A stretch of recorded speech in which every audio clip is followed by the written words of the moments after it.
好来，乡亲啊，咱继续也是来关心这个立委高嘉瑜，和伊现任的男朋友林炳初甲拍的这个案件。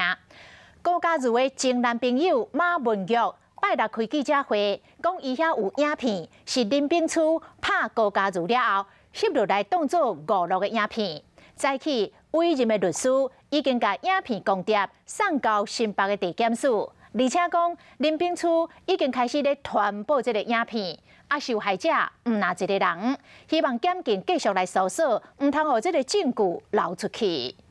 我们今天有到那个新北地检署去递送新的事证哦。律师讲，新事情就是高嘉瑜前男朋友马文玉顶礼拜六所讲的自别书加拍人的影片，相关的证物拢已经伫早起送到新北地检署。佮表示讲，佮有真侪林炳书散布亲密相片的证据，而且对象唔拿高嘉瑜尔。 我们已经有收集到，就是这个林炳书先生呢，散布影片、散布这个亲密照片的证据，把这部分的相关事证呢，已经有提供给地检署来进行进一步的处理。